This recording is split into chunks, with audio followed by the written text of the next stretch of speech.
সবাইকে শুভেচ্ছা জানিয়ে আমার আজকের টপিকস হচ্ছে মধু মাস, অর্থাৎ জ্যৈষ্ঠ মাসের আজ 2 তারিখ। আর এই জ্যৈষ্ঠ মাসকে মধু মাস হিসেবে আখ্যায়িত করা হয়। এই মাসকে অর্থাৎ জ্যৈষ্ঠ মাসকে মধু মাস বলার বেশ কিছু কারণ রয়েছে। তো বিস্তারিত আমি যাব না, সবাই অবগত, আমার থেকে অনেক আছেন যারা খুব ভালো জানেন। অর্থাৎ এই মাসকে কেন মধু মাস বলা হয়েছে সে সম্পর্কে আমি অল্প কিছু কথা বলবো। এই জ্যৈষ্ঠ মাসে আমরা দেখে থাকি যত রসালো ফল, অর্থাৎ আমরা যখন সেই ফলগুলো খেতে যাই বা খাই, বিশেষ করে আম, জাম, লিচু, কাঁঠাল, এই ফলগুলো, আরও হয়তো কিছু ফল আছে, এই ফলগুলো যেভাবেই খেতে যাই না কেন, অর্থাৎ আমাদের হাত দিয়েও পড়ে যায় রস, অর্থাৎ যেই ফলের রস সেটা পড়ে যায়। আর যদি খেতে যাই তাহলে তো সেটার বলার প্রশ্নই থাকে না। সেই মধুমাখা রস আমাদের 2 চোয়ালের দিয়ে বেয়ে পড়ে। আর সেই রসগুলো মধু যেরকম একটু গাঢ় আঠালো, ঠিক তেমনটাই মনে হয়। সেটা আমরা সবাই যারা একটু বড় সড়ো রয়েছে, অর্থাৎ বয়সে যারা বয়স হয় একটু বুঝতে শিখেছি, তারা সেটা মধুর সাথে হয়তো একটু তুলনা করে দেখতে পারি বা দেখে থাকি।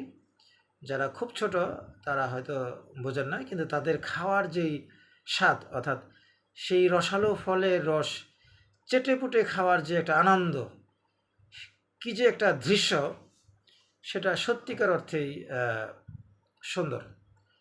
অর্থাৎ আমার আজকের এই ভিডিওটার করার পেছনে একটু বেশ কিছু কারণ রয়েছে। সেটা হচ্ছে মধু মাসের যে মধু ফলগুলো, সেইগুলো তো আমি বললামই, আরও অনেকগুলো ফল রয়ে গেছে যেটা আমি মেনশন করিনি। অর্থাৎ বলার কারণ হচ্ছে আমরা ফল খেতে ভালোবাসি, যেই ফলগুলোর নাম বলা হলো, কিন্তু সেই ফলগুলো যদি নিজের হাতে রোপণ করা বৃক্ষে হয় তাহলে তার তো কোনো কথাই নেই, তুলনা হয় না। এবং আমার মনে হয় তার স্বাদ, তার যে মিষ্টতা, সেটা একটু ভিন্ন মনে হয়। এবং নিজে রোপণ করে সেই গাছ থেকে যদি ফলগুলো পাওয়া যায় তাহলে মনে হয় ফলের যে মধুমাখা রস, সেই রসের সাথে নিজের যে সফলতা, নিজের যে একটা উৎফুল্ল, সেটাও চলে আসে। যাই হোক, আমার অনুরোধ থাকবে অবশ্যই আমরা মধু মাসে যে মধু ফলগুলো রয়েছে অবশ্যই আমরা খাবো, কিন্তু সেটা যদি নিজের রোপণ করা হয় তার তুলনায় হয় না। এখন আমরা কিন্তু সবাই রোপণ করে খেতে পারি না, অর্থাৎ যেইখানে রোপণ করব, যেই জায়গাটুকু বর্তমান বাস্ট পপুলেশনের কারণে হয়তো অনেকের জায়গা নেই, কিন্তু যাদের নেই তাদের তো অবশ্যই ক্রয় করে খেতে হবে। এই জায়গাটাই হচ্ছে আমার প্রশ্ন, যে আমরা যেই ক্রয়কৃত ফল খাই দেশভেদে, অঞ্চলভেদে, সেই ফলগুলো স্বাদ থাকে ঠিকই, কিন্তু সেখানে যে গুণাগুণ, সেটা ব্যবসায়ীদের কারণে হয়তো কিছুটা কেন দেশভেদে সেটা নষ্ট হয়ে যায়।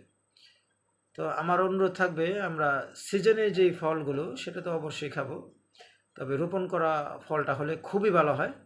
আর রোপণ করা না হলে যেই ফলের যেই স্বাদ সেটা তো আমরা আস্বাদন করবই, তবে ক্রয়কৃত ফলগুলো আমরা একটু কম খাবার চেষ্টা করব। শুধুমাত্র মধু মাসের যে মধুর যে রসটা, সেই আস্বাদনটা করার জন্য অবশ্যই মধু মাসের ফল আমরা খাবো। তো সবার কাছে আমার অনুরোধ থাকবে, আমরা মধু মাসের ফল অবশ্যই আস্বাদন করব, তবে সেটা বুঝে শুনে দেখে তারপরে। ধন্যবাদ সবাইকে।